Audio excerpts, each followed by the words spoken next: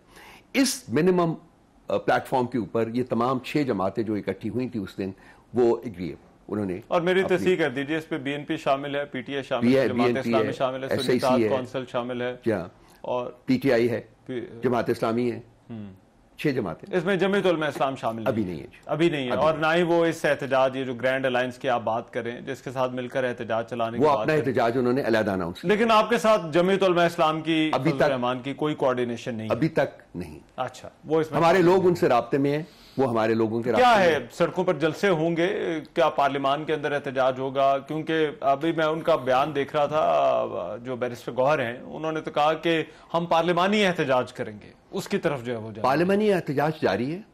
اچھا، وہ تو ہم کر رہے ہیں، وہاں ہم پروٹیسٹ کر رہے ہیں، پارلیمان کے اندر ہے، لیگل فرنٹ کے اوپر بھی ہماری جدوجہد جاری ہے. یہ جو ہے یہ بیسیکلی پیسفل عوامی احتجاج ہوگا، جلسے ہوں گے. پشین میں پہلا جلسہ ہمارا 13 تاریخ کو ہوگا، 13 سے ہم شروع کر رہے ہیں. اس کے بعد ہمارا جلسہ ایک اور ہے، کراچی میں ہے، راولپنڈی میں ہے. یہ ہم جلسوں کا جو پورا شیڈیول ہے یہ اناؤنس کریں گے. 12 تاریخ کو اختر مینگل صاحب کے گھر میں ہماری میٹنگ ہے، اس اتحاد کی جو اگلی میٹنگ ہے، اور وہاں ہم جلسوں کا سارا شیڈیول اناؤنس کریں گے. اور 13 کا جلسہ جو ہے وہ بھی پشین میں ہم کریں گے. وہاں محمود خانہ چکزئی صاحب جو ہے وہ آرگنائز کر رہے ہیں. اچھا، تو یہ ابھی آپ لوگوں نے جلسوں کا جو ہے وہ پلان ہے، اور مختلف شہروں میں جو ہے وہ جلسے کیے جائیں گے. وقت کے ساتھ ساتھ چینج ہوتا ہے کہ اب دیکھیں گے اس میں اور کیا فیکٹرز ہم شامل کرتے ہیں، کس طریقے سے ہم نے ایک پرامن طریقے سے اپنے احتجاج جو ہے وہ ریکارڈ کروانا ہے. تو یہ مختلف فرنٹس کے اوپر ہوگا، بہت کچھ ہوگا.